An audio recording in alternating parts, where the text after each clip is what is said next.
안녕하세요. 건강 365 아나운서 최인경입니다. 아토피 피부염, 천식, 비염과 같은 질환에서 특히 소아 아토피 피부염, 소아 천식, 또 소아 알레르기 비염으로 불리는 경우가 많습니다. 아이들에게 생길 수 있는 알레르기 질환에 대한 지적인 거죠.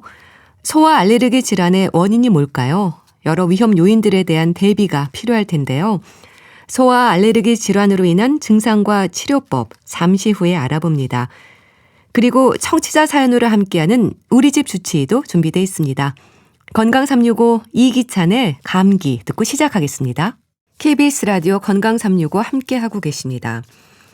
식품 알레르기부터 아토피 피부염 또 비염까지 알레르기로 불리는 증상들이 다양합니다. 특히 아이들의 알레르기는 면역력이라든지 여러 위험 요인들이 있어서 잘 살펴야 할 텐데요. 가톨릭대 인천 성모병원 소아청소년과 박유미 교수에게 도움 말씀 듣겠습니다. 교수님 안녕하세요. 네, 안녕하세요. 네, 반갑습니다. 소아 알레르기로 불리는 증상들은 계절과도 상관없이 언제든 나타날 수 있는 거죠? 네, 알레르기 증상은 알레르겐, 그러니까 알레르기를 일으키는 물질에 노출되었을 때 나타나는 증상입니다. 네. 따라서 어떤 알레르겐에 알레르기가 있느냐에 따라서 계절에 상관없이 연중 내내 증상을 나타내는 경우도 있지만 네. 특정 계절에만 알레르기 증상을 나타내시는 경우도 있습니다. 네. 대표적으로는 진먼지 진드기나 동물 털, 음식 알레르기는 계절에 상관없이 증상이 나타날 수 있고요. 네. 특정 계절의 꽃가루에만 알레르기가 있는 경우에는 그 계절에만 알레르기 증상이 나타납니다. 네. 그럼 소아 알레르기와 성인들의 알레르기는 차이가 있을까요? 일반적으로 알레르기 질환의 종류는 식품 알레르기, 아토피 피부염, 천식, 알레르기 비염 등으로 소아와 성인 모두에서 진단될 수 있지만요. 네. 그 증상의 정도라든지 흔한 빈도에는 차이가 있을 수 있습니다. 네. 대표적으로 음식 알레르기는 소아에서 더 흔하게 확인되는 질환이고요. 알레르기 비염은 성인이 되면 더 많아지는 질환이기도 합니다. 네. 또 증상의 정도는 소아의 경우에서 해부학적 구조가 아무래도 성인보다 좀 좁고 차이가 있기 때문에 더 심한 증상을 보이실 수 있고요. 네. 바이러스 감염의 빈도가 높고 면역계가 미성숙하기 때문에 더 빈번하게 증상이 나타나고 또 오래 지속되는 증상을 보일 수 있어서 네. 좀 차이가 있을 수 있고요. 또 소아에서는 성장하면서도 일부 알레르기 질환이 호전되는 곳도 있기 때문에 네. 이런 게 성인과의 차이점이 아닐까 싶습니다. 네. 앞서 진먼지 진드기, 동물 털, 특정 계절 등을 말씀하셨는데요. 우선 알레르기 질환이라고 하면 식품을 떠올리지만 환경적인 부분이나 반려동물의 털이 알레르기를 유발하기도 하고 위험 요인들이 많지 않나요? 네, 아무래도 알레르기를 일으키는 인자는 크게 실내 알레르겐과 실외 알레르기로 나뉠 수 있고요. 네. 실내에서는 진먼지 진드기나 동물털, 실내 곰팡이들이 있지만 네. 실외에서는 꽃가루와 실외 곰팡이들도 있습니다. 그 외에도 실내외 공기오염도 알레르기 증상에 영향을 미칠 수 있는데요. 네. 실내 공기오염에서는 간접 흡연이라든지 난로나 가스레인지 등에서 나오는 산화질소, 그리고 세균증후군이라고 불리는 실내 화학물질에 대한 노출도 네. 영향을 미칠 수 있고요. 네. 실외 대기오염으로는 미세먼지라든지 오존 등도 알레르기 질환의 발생과 악화에 영향을 미칠 수 있습니다. 네. 보통 알레르기 질환의 원인이 되는 항원을 피하는 게 최선이라고 하지만 그런데 현실적으로 피할 수 없는 경우가 많지 않나요? 네, 맞습니다. 네. 알레르기 질환은 알레르기를 일으키는 물질을 확인하고 회피요법을 저희가 권고는 하지만요. 네. 대부분은 완전히 피할 수는 없습니다.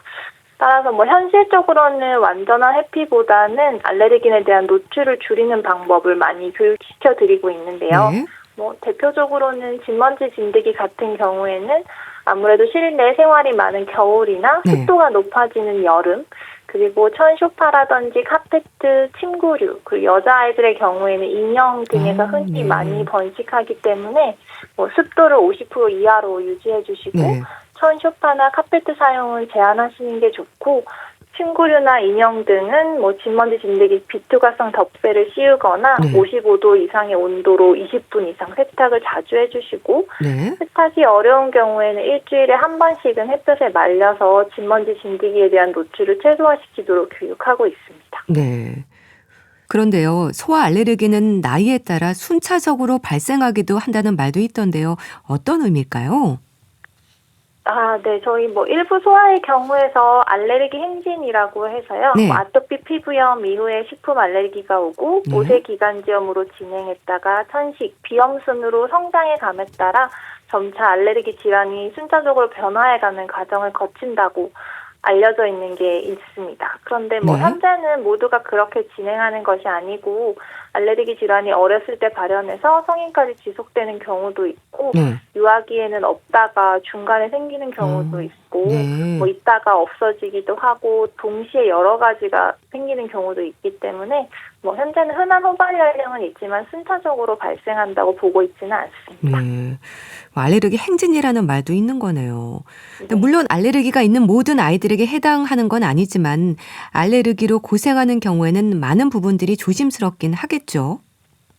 네, 아무래도 뭐 알레르기가 없는 애들보다는 알레르기가 있으면 일상생활에서 좀 조심스러운 부분이 많아지는 거는 사실인 것 같습니다. 네. 뭐 음식 알레르기가 있는 경우라면 당연히 외부에서 음식을 먹기 전에 꼭 포함되어 있는지 아닌지 확인을 해야 되지만 네. 뭐 이렇게 주의를 한다고 해서 완전히 피할 수는 있는 게 아니고 네. 언제 어떻게 노출될지 알 수 없기 때문에 많이 불안해 하시고요. 네. 뭐 비염 같은 경우도 감기가 걸려도 다른 아이들보다 좀 코감기 증상이 오래 간다거나 같은 환경에서 놀아도 콧물 증상이 악화되는 경우가 많아서 외부 활동을 하는 것을 좀 많이 조심스러워하시는 경우도 있습니다. 네. 우선 음식 알레르기가 있는 경우에는 언제 어디서 노출이 될지 몰라서 불안해한다고 하셨는데요. 네. 식품 알레르기, 달걀, 밀가루, 과일 많지 않나요? 네, 뭐 아무래도 뭐 식품 알레르기는 뭐 어떤 음식을 섭취했을 때 피부에 두드러기가 생기고 갑자기 구토나 호흡곤란, 부종 등의 증상이 발생하다 보니까 네. 많이 놀라시는 경우도 많이 있으신데요. 네. 소아에서 대표적으로 알려진 식품 알레르기는 계란, 우유, 땅콩, 견과류, 밀, 갑각류, 대두, 메밀 이런 것들이 가장 흔하다고 알려져 있지만 뭐 그 외에도 애들에 따라서 생기는 경우는 있을 수 있습니다. 네. 구토, 호흡곤란, 부종 말씀하셨는데요. 알레르기 반응을 보일 때 보통 어떤 증상으로 나타나나요? 퉁퉁 부어오르기도 하던데요. 네, 가장 그런 것들이 가장 흔한 증상인데요. 네. 뭐 뚜렷하게 확인하실 수 있는 거는 음식을 섭취하자마자 피부에 나타나는 두드러기입니다. 네, 뭐 그러고 나서 눈이나 입술 부종이 오는 애들도 있고, 음식 알레르기 반응이 심하게 나타나는 경우에는 호흡곤란이나 구욕, 구토, 의식저하까지 동반되는 아나필락시스까지도 올 수는 있습니다. 네. 앞서도 반려동물의 털이 이제 알레르기를 유발하기도 한다고 말씀하셨는데요. 근데 요즘 반려동물은 가족이지 않습니까? 그런데 아이가 태어났는데 반려동물의 털이 원인이거나 하면 난감할 것 같습니다. 진료실에서도 질문 많이 받지 않으세요? 네, 요즘 아무래도 반려동물 키우시는 분들이 많으니까 네. 우리나라도 확실히 동물 알레르기가 증가하고 있는 추세이긴 하거든요. 네. 네, 근데 반려동물을 키운다고 해서 모두가 알레르기가 생기는 건 아니지만 생기게 되면은 그 정도의 중증도라든지 보호자분들의 좀 선호도에 따라서 대처하는 데는 차이가 있는 것 같습니다. 네. 반려동물 털로 인해서 아토피 피부염이 너무 심해진다거나 천식 증상이 생기고 네. 알레르기 결막염이나 비염 증상이 심하면 안타깝지만은 분리하는 것이 가장 최고의 방법이기는 하고요. 네. 그렇게 심하지는 않으시고 조절도 잘 되는 편이거나 증상이 심해도 도저히 없앨 수 없다라고 하시는 경우에는 역시나 노출을 최소화하는 방법이 제일 좋고요. 네. 헤파 필터가 있는 공기청정기나 청소기를 사용하시거나 침실내 출입은 제한하고 매트리스 덮개와 베개의 덮개도 항상 사용하는 것을 권장드리고요. 애완동물도 적어도 일주일에 2회 이상 목욕을 시행해야지 알레르기 증상을 최소화할 수 있고 또 최근에는 알레르기 감소 사료도 나오고 있어서 이런 식이 정경과 주변 환경을 깨끗하게 유지하면 또 일부에서는 잘 지내시는 경우도 있습니다. 네. 아무래도 노출을 최소화하는 게 이제 좋다고 하셨는데요. 네. 뭐 성인들은 약을 복용하면서 함께하는 분들도 많지만 아이들은 그럴 수 없는 거잖아요. 뭐 증상이 아까 말씀드린 증상이 경하신 경우에는 약을 먹고 조금 버텨보시는 분들도 있기는 한데요. 네. 만약에 너무 어렵지만 꼭 키우고 싶으신 경우에는 일부에서 면역 치료를 진행해서 동물에 대한 알레르기 반응을 좀 호전시켜 볼 수도 있습니다. 네. 알레르기 증상이라고 하면 가려움증으로 고통스럽기도 하고 발진이나 기침, 습진 형태도 있지 않습니까? 아이들은 특히 스스로 참고 관리하기가 쉽지 않을 것 같은데요. 성인들과 비교할 때 관리에서 어떤 어려움이 있을까요? 아무래도 가장 큰 것은 소아들이 증상이 생겼다고 해서 스스로 잘 호소하지 못한다는 게 가장 그렇죠. 큰 것 같고요. 네. 네, 그래서 증상이 생겼을 때 적절히 대응하기가 쉽지 않은 것 같습니다. 증상이 경미할 때 저희가 약을 먹거나 연고 치료를 하면 빨리 좋아지는 경우가 많은데 네. 조금 더 시간이 지체됨에 따라서 증상이 더 심해지기도 하고 네. 또 너무 증상이 심하니까 아기들이 잘 참지 못해서 수면도 좀 제한이 되는 경우가 많은 게 현실인 것 같아서요. 네. 아무래도 아버님, 어머님들의 주의 깊은 관찰과 확인이 항상 따라온다고 네. 볼 수 있겠습니다. 네. 또 이런 증상들은요, 특히 밤에 심해져서 더 힘든 것 같습니다. 잠을 설치게 되고, 긁고 비비다 보면 아이들이 받는 스트레스도 높지 않나요? 네, 맞습니다. 보통 알레르기 증상이 야간에 히스타민 분비가 증가하고 온도 습도가 변하다 보니까 네. 유독 심해지는 게 특징입니다. 그래서 알레르기 증상으로 인해서 수면도 제대로 못하게 되고 네. 낮에 활동에도 제한이 올 수 있고 네. 성격 또한 예민해질 수 있고요. 이런 수면의 질이 떨어지면 성장과 발달에도 영향을 줄 수 있기 때문에 증상을 잘 조절하는 게 무엇보다 중요하다고 하겠습니다. 네. 그런데 환경적인 요인들도 지적이 되는 만큼 소아 알레르기는 점점 증가하지 않을까 싶은데 어떤가요? 네, 가장 크게 문제가 되는 것은 대기오염으로 볼 수 있을 것 같습니다. 네. 이런 대기오염 물질이 알레르기 질환의 발생이랑 감작의 위험을 증가시키고 질환이 있는 경우에는 악화시킨다고 보고가 되고 있어서요. 네. 특히 대기오염 물질 중에 기도 과민성, 즉 천식 증상을 증가시켜서 천식의 악화라든지 네. 진단을 증가시킬 수도 있고 네. 또 이런 물질들이 꽃가루를 좀 변화시켜가지고 면역 반응을 증가시키거나 꽃가루가 더 많이 분비되게 해서 네. 꽃가루로 인한 알레르기 반응을 증가시킬 수 있습니다. 그래서 아무래도 앞으로는 점차 알레르기 증상이 소아에서는 늘어나지 않을까라는 생각이 있습니다. 네.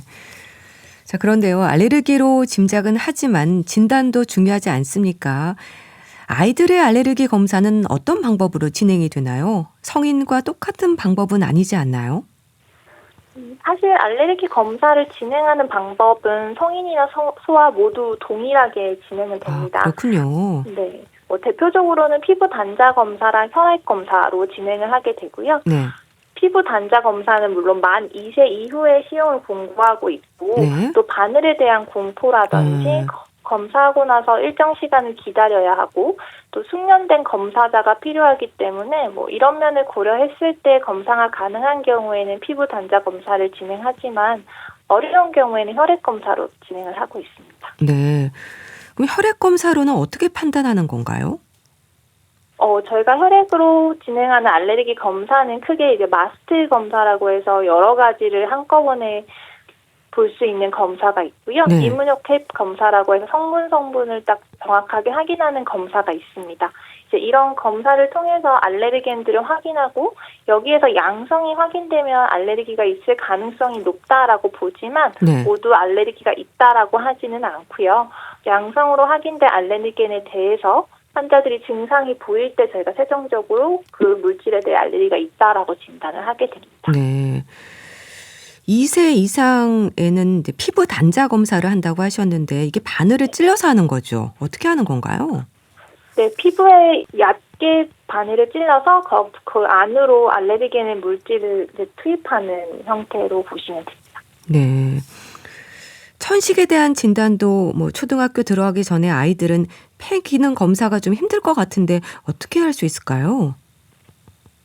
뭐 성인에서도 일부 건강검진에서나 폐기능 검사를 이제 해보신 분들도 있을 텐데요. 사실 성인도 하기가 쉽지 않은 검사거든요. 네. 그래서 소아에서는 사실 폐기능 검사는 기본적으로 만 6세 이후에 진행하도록 권고를 하고 있고요. 네. 일부 잘하는 애들은 한 만 5세에서도 진행하는 경우도 있지만 네. 대부분은 만 6세는 넘어야지 이런 폐기능 검사를 할 수 있습니다. 네. 그럼 천식에 대한 진단은 일단 폐기능 검사로 하는 건가요? 폐기능 검사를 할 수 있을 때는 그걸 하는 것이 기본 원칙이지만 네. 너무 어린 경우에도 천식 증상을 보일 경우에는 네. 약물 치료를 해서 그거에 대한 반응도를 보고 저희가 진단을 하는 경우도 있습니다. 네. 참 알레르기를 일으키는 항원에 따라 다르겠지만 그럼 소아 알레르기는 어떤 치료를 하나요? 면역 치료에 대한 관심도 높던데요. 네, 알레르기 질환은 아무래도 만성 질환이라서요. 완치의 개념을 보기는 어렵고 주로 약물로 증상을 조절하는 게 치료의 원칙입니다. 네. 하지만 요즘 거론되는 면역치료 같은 경우에는 유일하게 알레르기 질환의 완치를 볼 수 있는 치료법이라고 알려져 있습니다. 네. 그 면역 치료는 어떻게 하는 건가요? 이 면역치료는 특정 알레르겐을 지속적으로 몸에 주입해서 우리 몸을 둔감화시키는 치료법인데요. 네. 치료를 하게 되면 알레르기 증상을 호전시키고 원인 알레르긴에 노출이 돼도 증상이 뚜렷하게 나타나지 않도록 하게 됩니다. 이런 면역치료는 주사요법이랑 설화요법이 있고 네.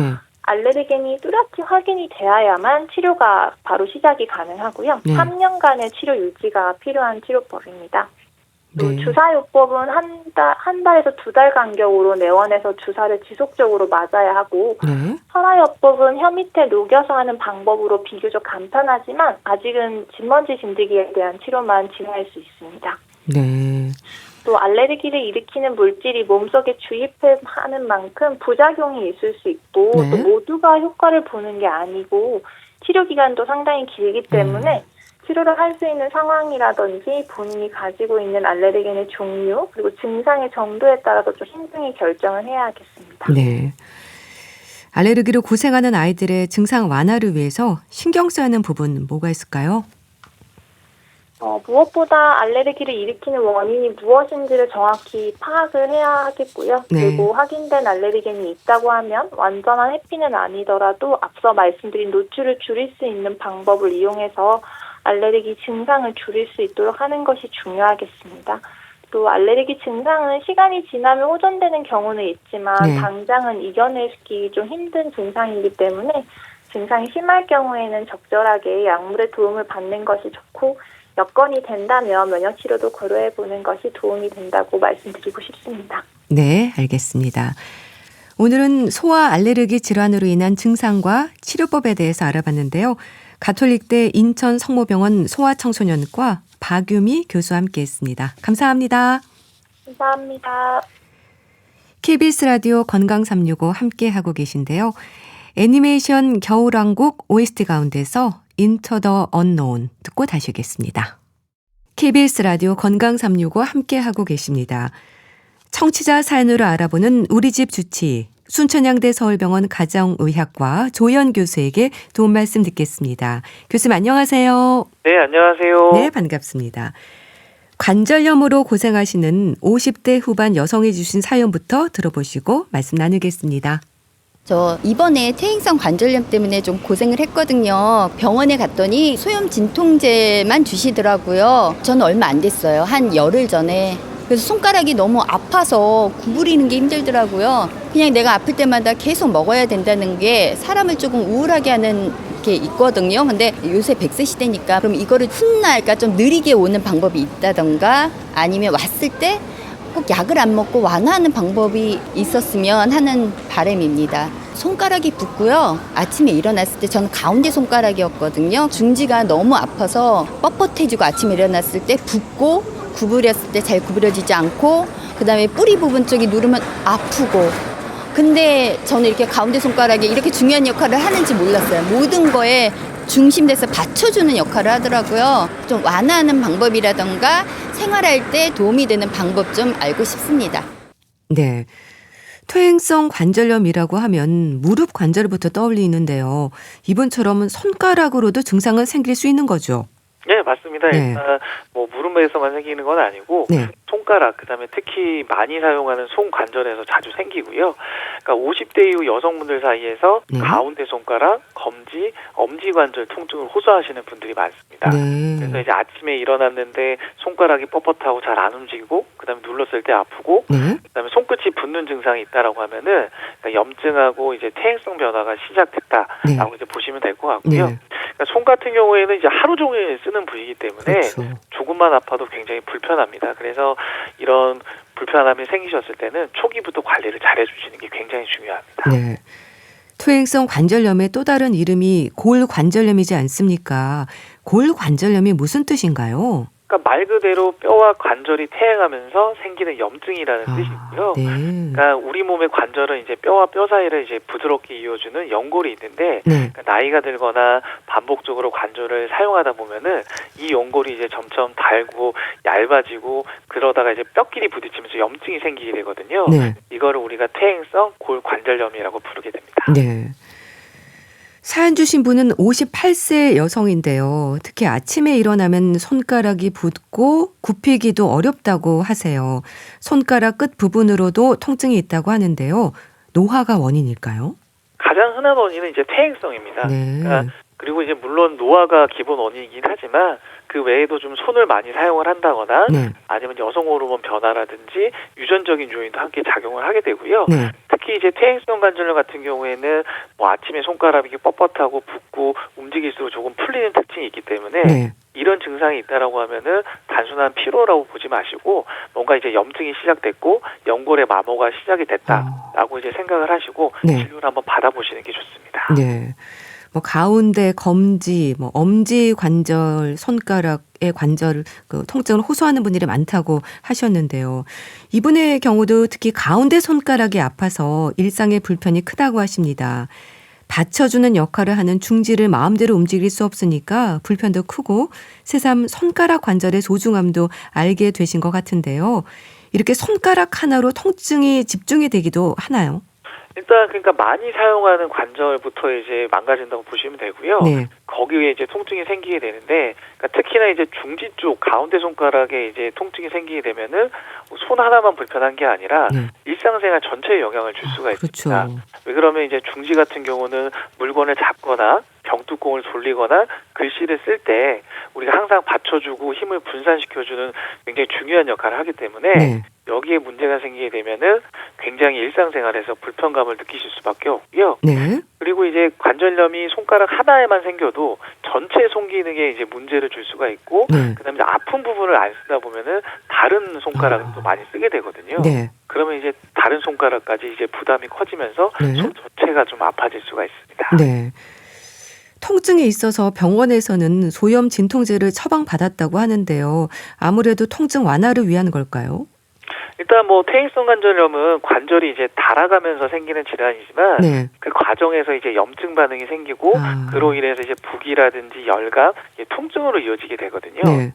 그럴 때 이제 소염 진통제 같은 경우에는 이 염증 반응을 좀 줄여주면서 네. 움직일 때 느끼는 이제 통증을 좀 완화시켜주는 역할을 하게 됩니다. 그래서 네. 통증이 좀 심할 때만 잠깐 복용하시지 말고 네. 증상이 지속되는 경우에는 일정 기간 좀 규칙적으로 복용하는 게 효과적일 수 있기 때문에 네. 그러니까 의사하고 상의하신 다음에 필요하다라고 하면은 쭉 드시는 것도 괜찮습니다. 네.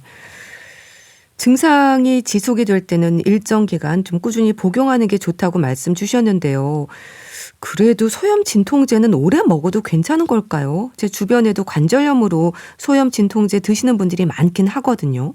그러니까 오랜 기간 계속 복용을 하신다라고 하면은 네. 위하고 콩팥하고 그다음에 심장에도 영향을 줄 수가 있기 때문에 조금 주의를 하셔야 됩니다. 그래서 네. 의사하고 상의 없이 장기 복용하는 걸 좀 피하셔야 되고요. 네. 그러니까 보통은 최소한의 용량으로 이제 필요한 기간만 복용하는 게 원칙입니다. 그리고 이제 위염이나 위궤양이 있는 분들이라든지 네. 그다음 고혈압이나 심장 질환이 있는 분들은 이렇게 장기 복용하는 건 조금 조심하셔야 되고요. 네. 그다음에 이제 최근에는 그 위장에 부담이 적은 그런 소염 진통제라든지 위 보호제가 같이 처방되는 경우가 많기 때문에 처방받으신 대로 이제 복용을 하시면 네. 크게 이제 걱정을 하지 않으셔도 된다라고 보시면 됩니다. 네. 통증을 좀 줄일 수 있는 방법이 없을지를 궁금해 하는데요. 지금은 특히 중지 끝부분으로 집중되는 것 같은데 혹시 점점 통증 부위가 넓어질 수도 있을까요? 이 퇴행성 관절염은 이제 서서히 진행되는 병이기 때문에 네. 그러니까 초기에는 뭐 한두 관절만 좀 아프다가 시간이 지나면서 다른 손가락이나 손목까지 통증이 퍼질 수가 있습니다. 그러니까 지금처럼 뭐 중지 끝부분 관절이 아프고 붓는다라고 하면은 지금 해당 부위에 염증이 진행 중일 가능성이 높고요. 네. 그걸 그냥 내버려 두게 되면은 통증 부위가 점점 넓어지고 관절이 또 변형이 될 수도 있습니다. 네. 아무래도 많이 사용하는 관절에 염증이 생길 수밖에 없는데 그런데 손가락은 안 쓸 수도 없잖아요. 어떻게 조심해야 할지 고민일 텐데 어떤 노력이 필요할까요?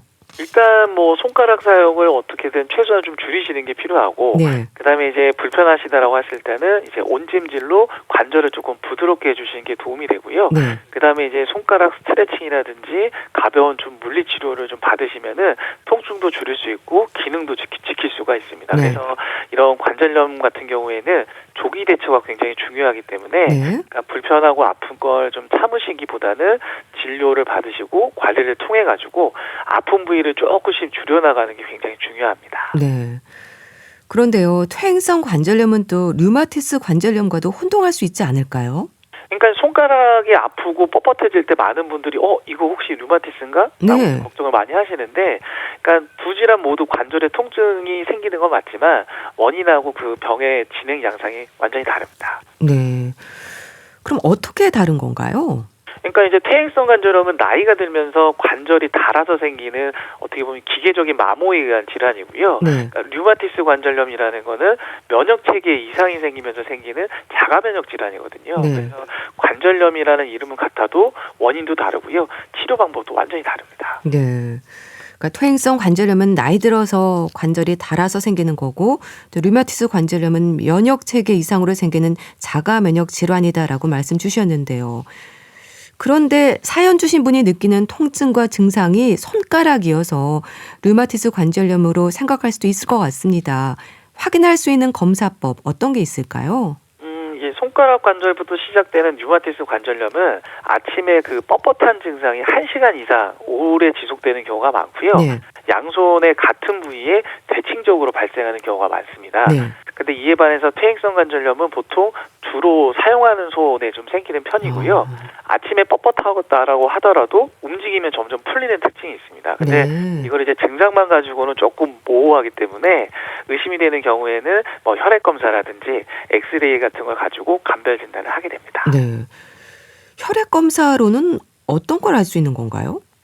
이제 류마티스 관절염이 의심이 될 때는 뭐 류마티스 인자라든지 그다음에 면역 세포라든지 염증 수치 이런 것들을 좀 확인할 수 있는 혈액 검사를 좀 진행을 하게 되고요. 네. 이런 수치들이 높고 증상이 있다라고 하면은 류마티스 관절염으로 진단을 하고 네. 거기에 맞는 치료를 시작을 하게 됩니다. 네. 앞서 점점 통증 부위가 넓어질 수도 있다고 말씀하셨는데요.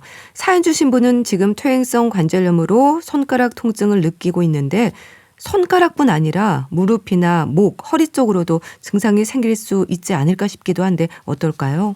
이 퇴행성 관절염은 한 군데만 생기는 건 아니고요. 네. 손가락, 무릎, 고관절, 그다음에 척추처럼 여러 관절에서 동시에 나타날 수 있는 질환입니다. 네. 그리고 특히나 이제 척추 관절이 닳게 되면은 목이라든지 허리에 통증이 생길 수가 있고 오후에 생기는 뻣뻣함이라든지 다리라든지 팔로 내려가는 방사통 같은 증상들이 생길 수가 있습니다. 그래서 손가락 관절염만 잘 관리하시는 게 아니라 무릎이라든지 이 척추 상태도 함께 확인해 보시는 게 중요합니다. 네.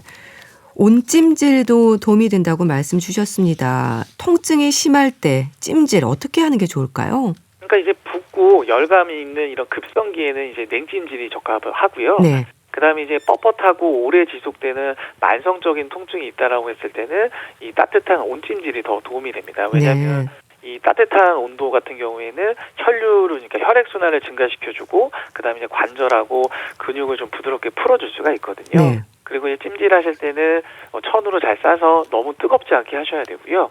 한 15분에서 20분 정도 사용하시는 게 가장 좋은 시간입니다. 그리고 이제 이 찜질만으로도 이제 통증이 조절이 안 된다라고 했을 때는 네. 전문의하고 상의를 하시고 거기에 맞는 치료를 더 받으시는 게 더 좋으실 것 같습니다. 네, 알겠습니다. 다음 사연 하나 더 들어보겠습니다. 50대 여성이 주셨는데요. 50견에 대한 질문이네요. 들어보시죠. 지금 저거 50견이라고 하는데 팔이 이렇게 해서 이렇게 뒤로 넘어가지 않고요. 이게 돌아가지가 않아서 바지를 못 지켜요. 그래가지고 너무 힘들어요. 처음엔 너무 심해가지고 화장실 가는 걸 되게 무서워했어요. 50견 때문에, 이것 때문에. 팔이 안 들어가니까. 그래서 바깥에 나가서 화장실 볼일 보는 걸 참고 집에 와서 보고 그랬어요. 너무 속상해, 너무 슬프더라고요. 최근에 온 건데요. 팔이 안 돌아가니까 옷 입을 때 이게 솔직히 여자들은 속옷도 해야 되잖아요. 그것도 잘 안 돼서 좀 불편하고, 음식할 때 앞치마 멜 때도 앞치마를 돌려서 앞치마 끈을 맨 다음에 다시 돌려서 목에다 걸고 이렇게 하고 있거든요. 정형외과도 다니고 있고 약도 먹고 있고 운동도 하는데 잘 회복이 안 되고 있어요. 친구들은 50견에 대해서 다양하게 있더라고요. 운동을 하면 나온다 그랬는데 어느 정도까지 운동을 해야 되는지, 그리고 얼마만큼 해야 되는지, 또 약이 있는지 궁금해하고 있어요. 네, 50견에 대해서 질문 주셨습니다. 50견으로 불리는 질환이 유착성 관절 낭염이죠. 어떤 의미인가요? 네, 맞습니다. 우리가 흔히 그 50견이라는 거는 뭐 40대 후반에서 50대 사이에서 많이 나타나기 때문에 네. 붙여진 이름이고요. 네. 의학적으로는 유착성 관절 낭염이 맞습니다. 그러니까 이 질환 같은 경우에는 어깨를 싸고 있는 그 관절낭이라고 하는 주머니 같이 생긴 조직에 염증이 생겨서 두꺼워지고 이제 붓는 현상을 말을 하게 되고요. 네. 그렇기 때문에 어깨 통증도 생길 수가 있고, 그다음 팔을 올리거나 뒤로 돌리는 동작이 불편해지는 그런 증상이 나타나게 됩니다. 네. 어깨 관절에 관절낭에 염증이 생기는 거라고 하셨는데, 말하자면 관절 주머니로 이해하면 될 것 같은데요. 360도 회전이 가능한 관절인 거죠. 예, 맞습니다. 어깨는 이제 360도 회전이 가능한 관절이고요. 네. 그다음에 이제 관절낭이라는 거는 관절을 이제 둥글게 둘러싼 주머니 같은 조직이거든요. 그리고 안에는 관절액이 들어 있어가지고 부드럽게 움직일 수 있게 도와준다고 보시면 될 것 같습니다. 네. 그리고 특히 어깨 관절 같은 경우에는 이제 공처럼 생긴 뼈하고 맞닿아 있기 때문에 앞, 옆, 뒤 그리고 이제 돌리는 동작까지 매우 자유롭게 움직일 수가 있고요. 네. 그다음에 이제 이런 관절낭이 굳어버리게 되면은 이 팔 돌리는 모든 방향이 불편해지게 됩니다. 그러니까 관절낭이 굳어지는 거라고 하셨지만, 이게 어떤 문제가 구체적으로 생기면 자유롭고 부드러운 관절에 제한이 생기는 건가요? 그러니까 관절낭의 염증부터 이제 시작이 되게 되고요. 네. 염증이 생기게 되면은 그러니까 흉터가 같은 게 생기게 되고 딱딱해지는 이제 섬유화가 생기게 되거든요. 네. 그렇게 되면 이제 관절낭이 좀 점점점 두꺼워지고 딱딱하게 이제 굳어 붙게 됩니다. 그래서 이제 관절이 딱 얼어붙은 것처럼 되어가지고 움직이기 힘들어지게 되는 거고요. 네. 그다음에 50견이 생기는 원인은 이제 여러 가지가 좀 복합적으로 작용을 하게 되는데, 그러니까 40대 이후 특히 이제 여성에도 자주 나타나긴 하지만 네. 어깨를 한동안 움직이지 못하셨던 경우, 예를 들면 수술 이후라든지 아니면 뭔가 다친 이후 이런 경우에도 관절낭이 좀 굳어지기가 쉽고요. 네. 그다음에 이제 당뇨라든지 갑상선 질환, 그다음 파킨슨병 이런 질환이 있는 환자에서 더 자주 발생하는 것으로 알려져 있습니다. 원인이 다양하네요. 사연 주신 분은 50대인데요. 팔이 자유롭지 않으니까 옷 입는 일에서부터 모든 동작에 불편을 느끼는데, 보통 증상에 대해서 어떤 표현들을 하시나요? 그러니까 뭐 팔이 얼어붙은 것처럼 움직이지 않아요라든지 아니면 머리 뒤로 넘기거나 속옷 단추를 못 잠그겠어요 하시는 분들도 많고요. 그다음에 이제 화장실 가는 것도 무섭다고 하시는 분들도 있습니다. 왜냐하면 팔이 돌아가지 않기 때문에 화장실 가는 것도 무섭다고 하시는 분들도 있고, 그다음에 밤에 통증이 너무 심해서 잠을 잘 못 잤어요라고 하시는 분들도 많습니다. 그래서 실질적으로 이 통증뿐만 아니라 움직일 수 없어서 생기는 일상생활의 여러 가지 어려움들을 좀 표현하시는 분들이 많거든요. 그래서 특히 얼어붙었다, 무서웠다, 잠을 못 잤다라는 표현은 50견 자체의 움직임 제한하고 통증이 얼마나 심한지를 보여준다라고 보시면 될 것 같습니다. 네. 팔을 돌리기가 많이 힘들다고 말씀하셨는데, 그럼 운동 제한이 서서히 오는 건가요? 어느 날 갑자기 증상이 생기는 건가요? 그러니까 이게 처음에는 통증만 조금씩 느껴지거든요. 네. 그래서 이제 몇 주에서 몇 달에 걸쳐가지고 어깨를 좀 돌리거나 올릴 때 아프다, 좀 뻣뻣해진다 이런 느낌을 받으실 수가 있고, 그 이후에 이제 일상 동작에서 지장을 받기 시작하거든요. 그래서 이때부터는 팔을 머리 뒤로 돌리거나 옷을 입을 때 좀 불편감을 느끼실 수가 있고요. 근데 이제 간혹 어깨를 다치셨거나 뭐 수술 후에 뭐 고정 상태에 있었다라고 하면은 갑작스럽게 이제 증상이 나타날 수는 있지만 네. 특별한 이유가 없다라고 하면은 이 서서히 좀 진행이 된다라고 보시면 될 것 같습니다. 네. 그럼 치료는 약물로 통증을 줄이는 걸까요? 일단 약물을 사용해서 염증하고 통증을 좀 줄여주게 되고요. 네. 그다음에 이제 찜질 같은 걸 통해 가지고 이 초기에는 이제 통증 조절을 좀 신경을 많이 쓰게 됩니다. 근데 네. 증상이 심해지는 경우에는 이제 뭐 주사라든지 이런 것들을 직접 아픈 부위에 투여해가지고 네. 치료를 하게 되고요. 네. 그리고 이제 이런 약물 치료나 주사 치료뿐만 아니라 물리 치료하고 운동 요법도 같이 병행이 돼야지만 효과가 좋습니다. 그래서 네. 보통 환자분들 같은 경우에는 이런 수술하지 않는 보존적 치료를 받으시게 되면은 네. 90% 이상은 다 좋아지는 그런 질환이라고 보시면 됩니다. 네. 뭐 약물이나 주사 치료, 물리 치료, 운동 요법을 시행한다고 하셨는데 근데 노화가 원인이 되는 50견은요. 시간이 지나면서 자연적으로 회복되기도 한다던데요. 이럴 수 있을까요? 네, 50견은 저절로 좋아지는 경우가 많습니다. 그래서 대부분 1년, 길게는 한 2, 3년 사이에서 좀 자연적으로 회복이 되는 경우가 있고요. 네. 근데 다만 이 과정은 그러니까 통증하고 경직 단계를 거치면서 점진적으로 풀리는 형태이기 때문에 네. 치료를 안 받으시고 그냥 기다리시게 되면은 그 통증 기간도 길어지게 되고요. 네. 관절 굳는 정도도 심해질 수가 있습니다. 그래서 기다리는 치료라고 하더라도 그러니까 초기부터 적극적으로 이제 물리 치료라든지 스트레칭을 받으셔야지 네. 회복 속도가 좀 빨라지고 불편감이 좀 줄어든다라고 생각하시면 될 것 같습니다. 네.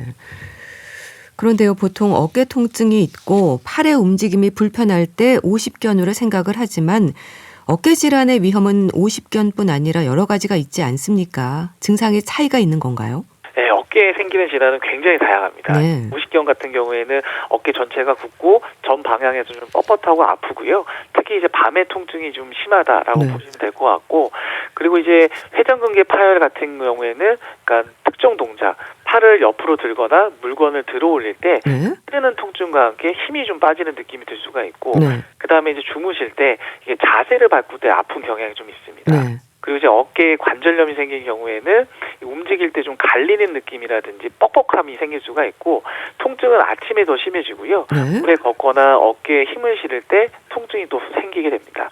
그래서 이제 어떤 동작에서 어떤 느낌이 통증이 있는지에 따라서 네. 우리가 이제 질환들을 좀 감별할 수가 있지만, 사실 이게 증상만 가지고는 이제 확실하게 구분하기가 좀 어렵거든요. 네. 그래서 어깨가 불편하고 통증이 있고 움직이는 조금 제한이 있다라고 하면은 네. 진찰을 받아보시는 게 가장 좋습니다. 네.